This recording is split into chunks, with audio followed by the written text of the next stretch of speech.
This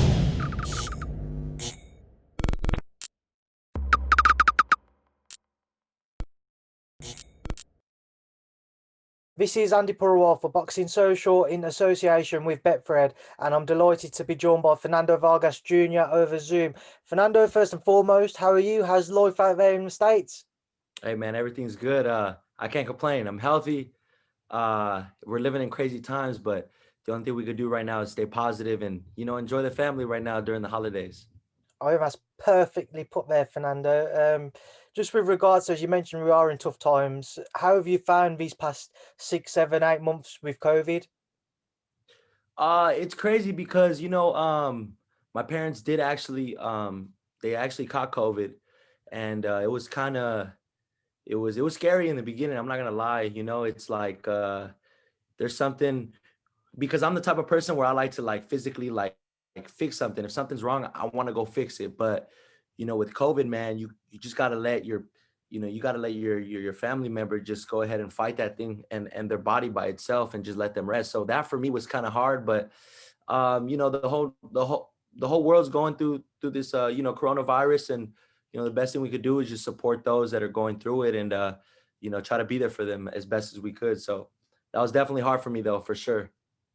Listen, we'll come on to kind of the implications of COVID on your career and that in a little while, in a bit more time.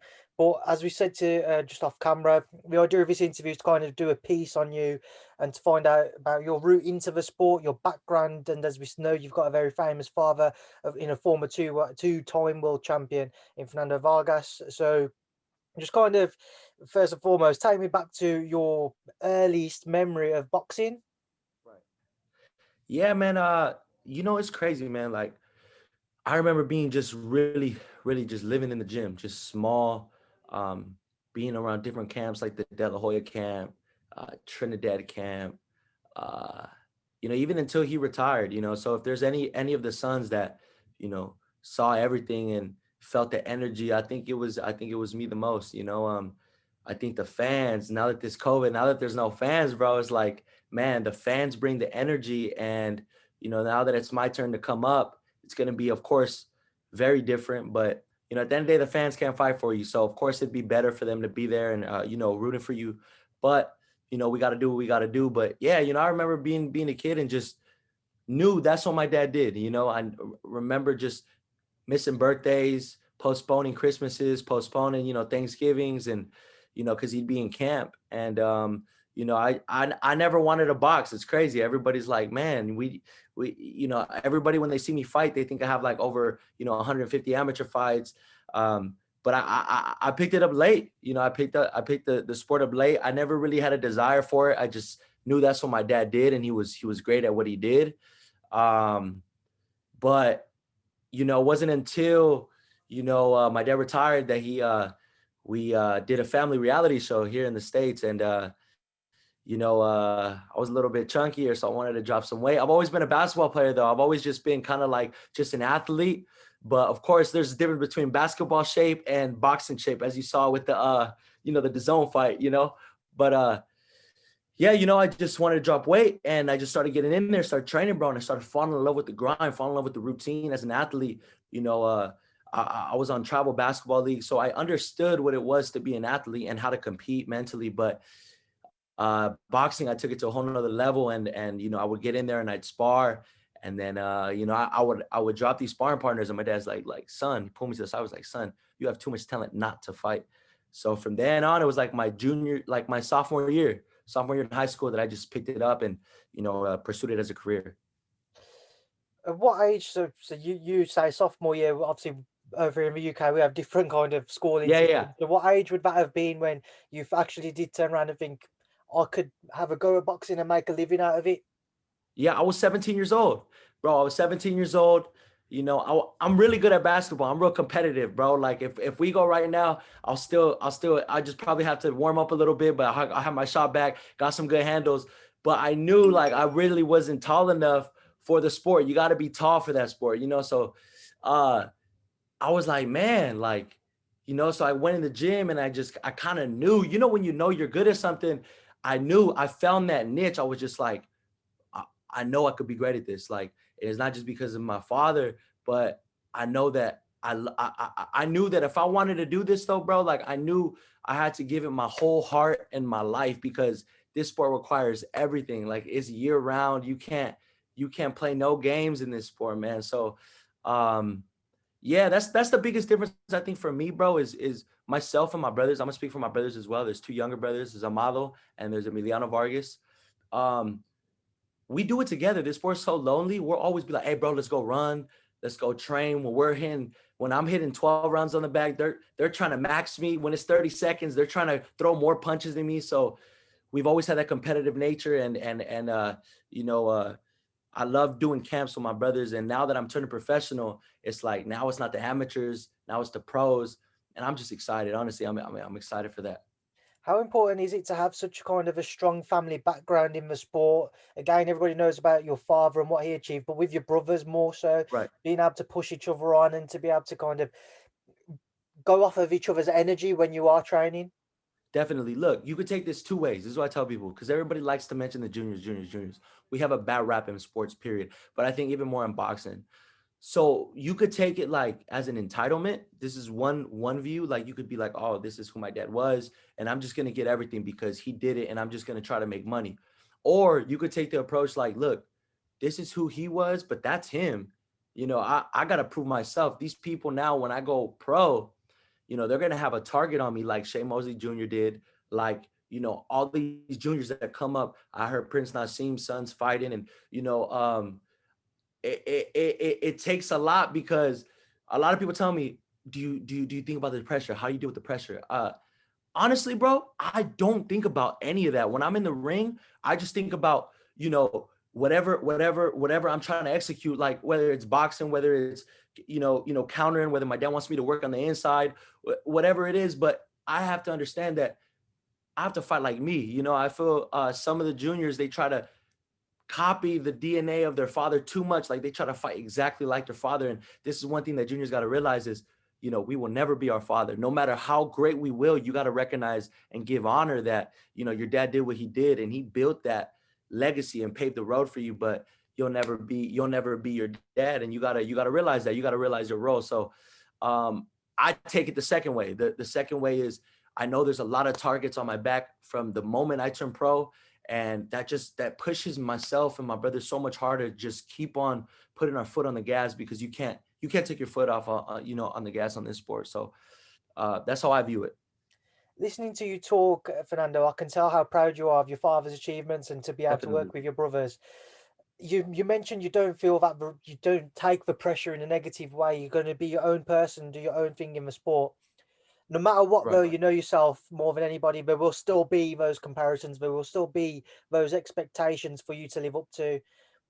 What does your dad say to you about it? What conversations you have with your dad about kind of dealing and managing with those expectations? Well, he tells me this, you got to prepare for every fight, like if you're fighting for a world title, because it's those build yourself stepping stone type of fights as you start, your career, that they can make you look bad if you don't get them out of there. If you're struggling, you know, to get, an average dude out of there, then it doesn't look good on you. But I basically take it as like, look, he has a blueprint. I just got to listen to him as best as I could. I know, our generation. I'm speaking about myself. I'm 24. Uh, we like to think we know it all, but in reality, we don't know anything. We gotta just, don't try to reinvent the wheel. And it's difficult at times, because me and my dad, that father-son relationship, I could see, how Floyd and their dad, how they could kind of like get into it. But it's normal, in a healthy relationship, you're gonna fight, you're gonna go through things. But what he always tells me is this: he's like, dude, I'm here for you. Like when I'm in the gym and then we're doing mitts or whatever, and you may not like a certain way how I'm doing this, or I'm telling you because I know what it is, what you're gonna feel like. I know what exactly that's gonna feel, the pressure, the people, the critics. So he just tells me to just go out there and perform. As if I did my part, if I ran, if I was training, if I was sparring, if I did my part, then it should show. But if I'm not doing my part, then it's gonna show. And honestly, bro, he's not on me like most, seniors would be on their sons. Like, he was like, dude, I live my dream. So if you want to do it, but do it with your full heart. If you don't have your heart in it, then leave it alone, So that's just the way I take it every fight and every training session, bro. Do you feel any pressure to be kind of the leading light for your brothers, being the For eldest of sure. the three of you? Do you feel a pressure for them to kind of make sure that you do everything right and you stay in line so that they do so themselves? For sure. you know, uh, as being the oldest, you don't realize it, but you have a big influence on your family and on your brothers, and you know, I want my brothers to even look at the wrongs that I've done and be like, hey, you know what? My brother did it like this, but not now he went through that, so I don't have to go through it. And that's the good thing about having brothers with you, is that you have the same blood. And it's like, you see the Charlos, they get so passionate when they fight. You see the other brother, how they get. And dude, I'm telling you, when my brother fights, when I fight, I feel like, dude, I'm good. I'm gonna knock this dude out, or I'm outbox him, I'll box my ears off. But when my brothers get in there, bro, I'm like, all right, dude, y'all better not, if he gets clipped with a little shot and I see, if I see him take a good little shot, I'm like, oh my gosh, like, bro, like, put your hands up, bro, like, stay behind that jab. Like, it's just a different feeling. And my dad's the same way. He's like, oh, when I was gonna fight, piece of cake. But when you guys fight, it's just, there's more emotion involved. And my mom, I feel terrible for my mom, bro, because she has to go through this all over again. That's what I was about So, to ask you. When you first started training, what was your dad's thoughts? Was your dad happy that you was going to be going into boxing, or was he a bit apprehensive at the thought of having to watch you and your brothers take punches? For as much as you'll give them out, you'll have plenty to take yourselves throughout your careers. right. Look, my dad, he worked so hard for us to be lawyers, to be whatever we wanted to be, and how can we not fight? We just love it. Every Thanksgiving, like I said, because we just had it, Christmas coming up, all these holidays, birthdays, we're always talking about just the fight game. Hey, did you see Terence Crawford? Did you see him? Did you see the Kell Brook fight? Hey, I like the way Canelo moves his head. I like, whether we're going for some lunch or whatever, it's just, we can't escape it. It's like, a family of mechanics. You're gonna some way talk about cars, some way, somehow. So I wouldn't trade it for the world. Does it get kind of heated at times because we're so close? Sure, but I wouldn't trade my family for the world. And I know that having my dad in my corner, it's not just a business perspective, because I've seen some coaches, they're just like, they're there for just strictly business, and that's all good. But I know my dad's there and there's love in the corner. So um, I'm just excited. I'm excited to really do this and come out and show that this junior could really compete with the highest level. And I really want to, and I really mean that. I really want to be a junior that could just compete with the highest level. You see different juniors, put the bar a little lower, but I feel if you work hard, you could do it. Just before we kind of move towards what to expect from you in the pro ranks, talk to me about your amateur days and what you recollect from them. Yeah. Amateur days, I didn't have too many fights. I had 42 amateur fights. Like I said, I picked it up later, but I did win the Golden Gloves. I was a novice and I wanted an open division.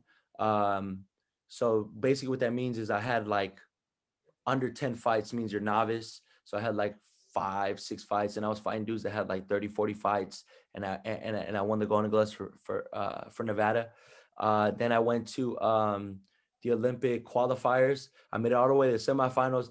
If I feel I won, honestly, the amateurs is so, bro, it really hurts people's dreams, because you could go all the way to just the Olympics. And I mean, you look at Roy Jones Jr., you look at Floyd. I mean, you look at all these people that give their all, I mean, their life to the amateurs, expecting and wanting to win gold, because that's a great aspiration, to win gold and represent your country. But it's just, there's so many politics to it, and computers scoring, and it's just different scoring systems, and it's just like, I think the pro game is where it's at, to be honest. I think that's my ultimate goal right there, because you see a lot of the Cubans, they're great as amateurs, but as pros, they don't really do too well. So didn't have that much of a decorated amateur you know career, but at the end of the day, I feel I'm learning on the job. And I feel with hard work, like I said, I could be very well up there with any of the top people in my division. So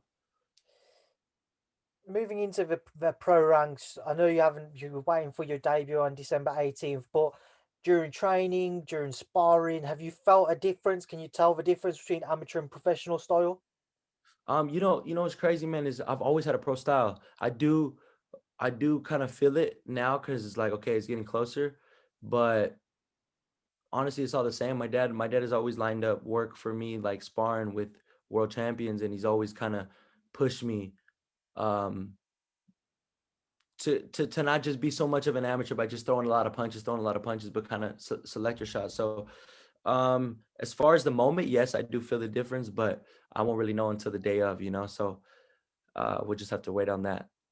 Talks about December 18th. For those who wouldn't have had a chance to watch you as an amateur, what should everybody be in store for when you make your pro debut?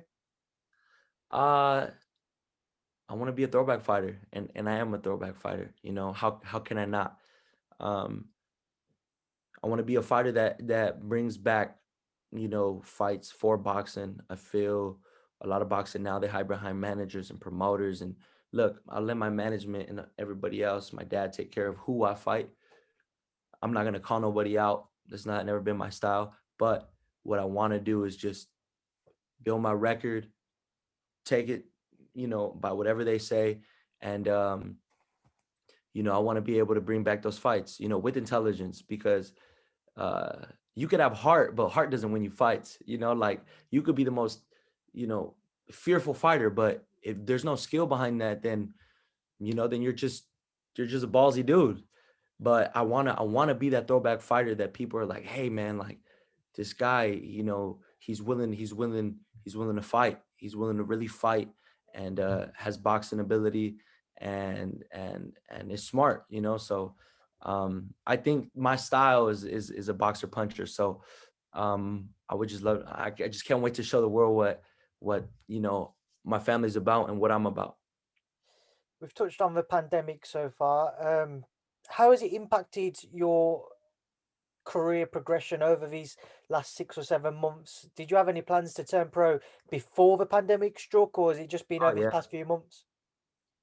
Oh yeah, this COVID pushed my dates back like a good 3-4 times. So it did affect not only myself but even world champions. You see world champions, getting their dates pushed back, and a lot of these promoters not having the money that they had before, because the fans bring a lot of the money, the pay-per-view buys or whatever from the gate.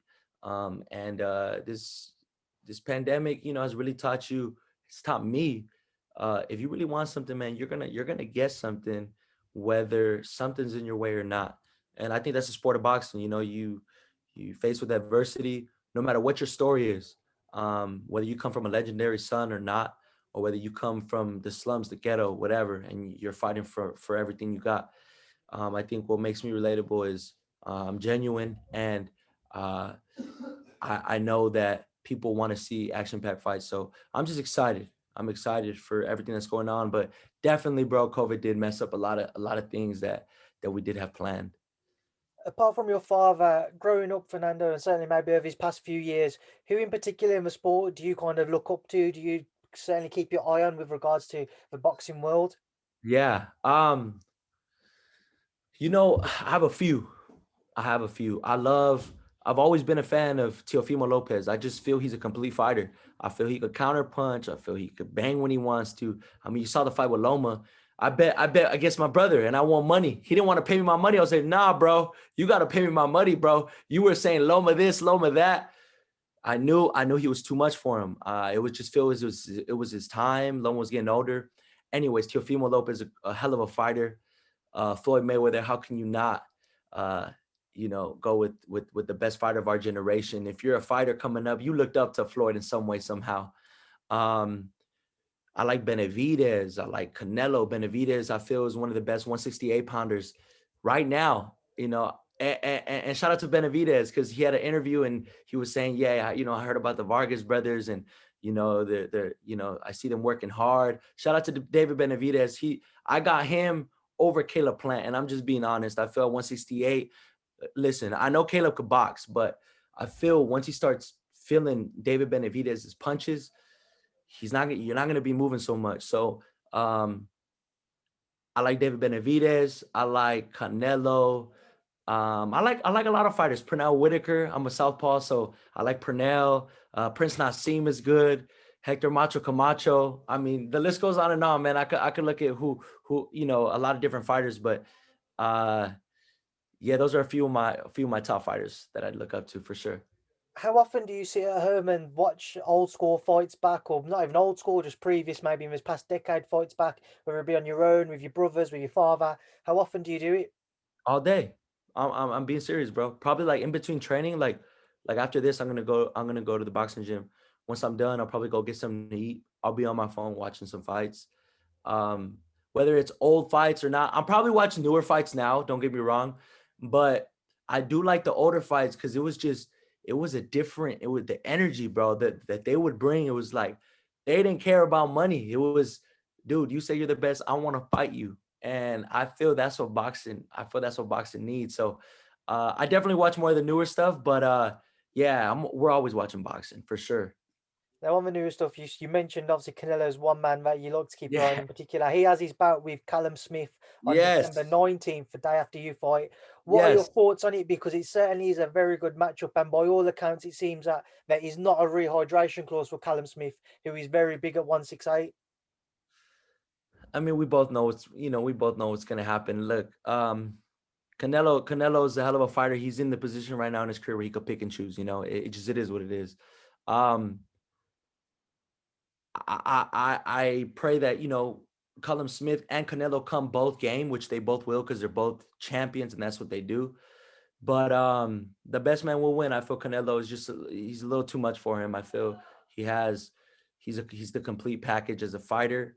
Um, I honestly got Canelo and Terence. It's like a toss up. I don't know who's one or two on the pound for pound list, but I like Terence Crawford, but hey, it's gonna be a hell of a fight. The fans are gonna win with that fight. I honestly know that the UK fans support their fighters like crazy. So, and I know because Kell Brook, he was here at the Top Rank Gym and we sparred, and man, he took me in and he treated me like family, and he would show me, how in Sheffield how the fans will get, and I'm like, bro, this is crazy, bro. Like, how do you deal with it? And he's even astonished sometimes at how the fans get. So the UK fans are some of the best fans. So for sure, it's going to be a good fight. Is that something we could expect to see from yourself? To see you over here on UK shores at some point in your career? Hey, whatever happens. We're talking now, right? So uh, with my team and everybody behind me, if that's the move that we want to make, I would love to go to the UK. I would love to go to the UK. Well, he likes sparring with Cal. I presume this was just before he fought Terence.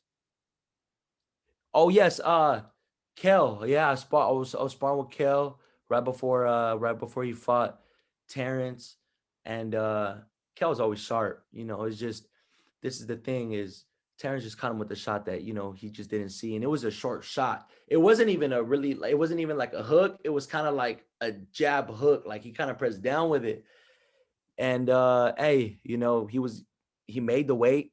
He, Terence said he wouldn't be able to make 147. Dude was shredded.